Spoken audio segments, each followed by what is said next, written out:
আমি আবারও চলে এসেছি তোমাদের সামনে ক্লাস নিয়ে ইংলিশ গ্রামার, যেখানে যেখানে ইংলিশের যে টেন্স, মাস্টার অফ টেন্স, অর্থাৎ ইংলিশ শেখার যে বেসিক কনসেপ্ট, সেটা টেন্সের উপর নির্ভর করছে। সেইটা নিয়ে আলোচনা করব তোমাদের সামনে এখন। যেমন ইংলিশের টেন্স শিখতে হলে আগে আমাদের কি শিখতে হবে? কি ভার্ব। টেন্সের সংজ্ঞাতে বলা হয়েছে যে ভার্ব কাকে বলে, অর্থাৎ টেন্সের ক্রিয়ার কালটাকে যে টেন্স বলা হয়, মাস্টার অফ টেন্স ক্রিয়ার কালটাকে বলা হয় টেন্স। তাহলে ক্রিয়ার কাল কি? ক্রিয়ার কাল হচ্ছে যে ক্রিয়া অর্থাৎ কাজটা সম্পূর্ণ হচ্ছে, সেই সম্পূর্ণ যে ধাপ অর্থাৎ সময়ের যে ধাপ, সেটাকে বলছে কাল, অর্থাৎ সময়ের কাল।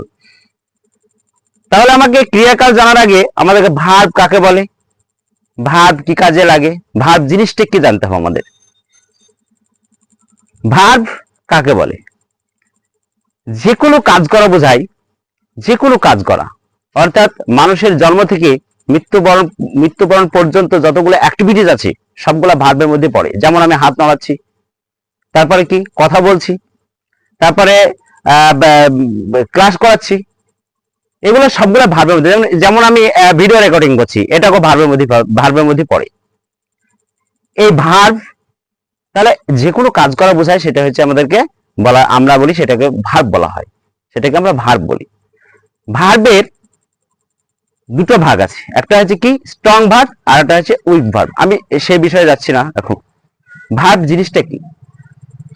মানুষ যখন জন্মগ্রহণ করে, সেই জন্মগ্রহণের সময় যে নিঃশ্বাস নেয়, অর্থাৎ জন্মগ্রহণ করছি সেটাও নিঃশ্বাস নেয়, এবং যতগুলো পৃথিবীতে কাজ করে, পৃথিবীতে বাস করার মুহূর্তে যতগুলো কাজ করে, যেমন নিঃশ্বাস নেওয়া, কারোর সাথে কথা বলা, কোথাও যাওয়া, কোথাও আড্ডা মারা, পড়াশোনা করা, কিছু লেখা, কিছু স্টোরি লেখা, তারপরে কাউকে কিছু বলা, শোনা বা হাসা, সবগুলো হচ্ছে ভার্বের মধ্যে পড়ছে। তাহলে ভার্ব জিনিসটা কি, আমাদের কনসেপ্টটা মোটামুটি ক্লিয়ার। এবার ভার্ব, তাহলে ভার্বের সংজ্ঞাটা ডিটেলস বলা যায়। ভার্ব কাকে বলা হয়?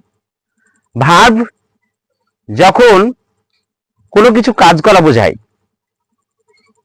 মানে যে শব্দ দ্বারা, যেটাকে বাংলায় বলা হয় বা ইংলিশে যদি বলা হয়, যে ওয়ার্ড দ্বারা কোনো কিছু কাজ করা বোঝায়, বা বাংলা যদি আমরা বলি কোনো শব্দ দ্বারা যে কোনো কাজ করা বোঝায়, সেটা হচ্ছে কি, সেটাকে বলছি আমরা ভার্ব।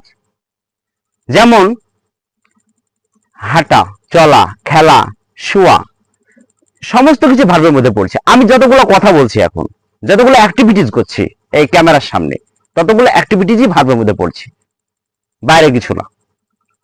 তাহলে ভার্ব জিনিসটা আমাদের ক্লিয়ার।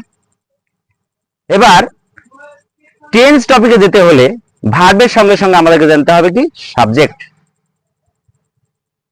তাহলে সাবজেক্ট কাকে বলে? সাবজেক্ট হচ্ছে ভার্বের, অর্থাৎ সেন্টেন্সের প্রথমে বসবে, ভার্বকে প্রভাবিত করবে, সেটা হচ্ছে সাবজেক্ট। অর্থাৎ আমাদের বাংলা যদি বলা যায় যে একটা বাক্যের মধ্যে যে কিছু করে বা যার সম্পর্কে কিছু বলা হয়, সেটা হচ্ছে কি সাবজেক্ট। অর্থাৎ আমি যদি বলি যে এই বোর্ডটা হোয়াইট, অর্থাৎ সাদা, তাহলে আমি কার সম্বন্ধে বললাম? এই বোর্ডের সম্বন্ধে বললাম, যে বোর্ডটা হচ্ছে কি সাদা। এইটা হচ্ছে কি সাবজেক্ট, বোর্ডটা সাবজেক্ট। যদি আমি বলি আই এম এ টিচার, আমি একজন শিক্ষক, তাহলে আমি কার সম্বন্ধে বলছি? নিজের সম্পর্কে বলছি।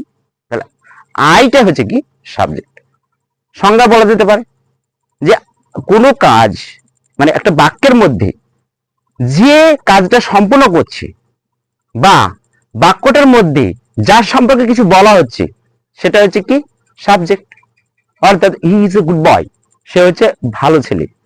তাহলে আমি কার সম্পর্কে বললাম? ছেলের সম্পর্কে, একটা ছেলের সম্পর্কে বললাম যে সেটা হচ্ছে ভালো ছেলে। অর্থাৎ আমি বাক্যটা প্রকাশ করলাম এবং একজনের সম্পর্কে কিছু বললাম, যার সম্পর্কে বললাম সেটা হচ্ছে কি সাবজেক্ট। যেমন he is a good boy, তাহলে সাবজেক্টকে হি। যদি বলা হয় যে Narendra Modi is a prime minister, তাহলে কি হলো? নরেন্দ্র মোদী হচ্ছে একজন প্রধানমন্ত্রী, তাহলে নরেন্দ্র মোদীর সম্পর্কে আমি বলছি, তাহলে এখানে সাবজেক্ট কে? নরেন্দ্র মোদী। এটা গেল কারোর সম্পর্কে, একটা বাক্যের মধ্যে কারোর সম্পর্কে বলা। এবার আসি যে বাক্যের মধ্যে কেউ কিছু করে, যেমন আই রাইট লেটার, তাহলে চিঠি লিখছি, আমি একটা চিঠি লিখছি, তাহলে চিঠিটা কে লিখছি? আমি নিজে। তাহলে এখানে আই হচ্ছে কি? সাবজেক্ট। তাহলে সাবজেক্ট বিভিন্ন ধরনের ইউজ হয়, কিন্তু প্রাথমিকভাবে আমরা জানতে হবে যে সাবজেক্ট জিনিসটা কি। তাহলে সাবজেক্ট হচ্ছে বাক্যের সম্পর্কে, বাক্যের মধ্যে কারোর সম্পর্কে কিছু বলার সাবজেক্ট, আর বাক্যের মধ্যে কেউ কিছু করছে সেটা হচ্ছে, যে করছে সেটা হচ্ছে সাবজেক্ট। এবার আমাদের টেন্স জানার আগে সাবজেক্ট জিনিসটা কি এবং সাবজেক্ট কয় ধরনের হয় সেইটা জানতে হলে আমাদেরকে সাবস্ক্রাইব করো এবং পাশে থাকা বেল আইকনটা ক্লিক করো, এবং পাশে পরে যে নেক্সট ভিডিও ছাড়বো সেই ভিডিও দেখার জন্য অপেক্ষা করো। আর আমাদের ভিডিওটা কেমন হয়েছে তোমরা কমেন্ট বক্সে কমেন্ট করে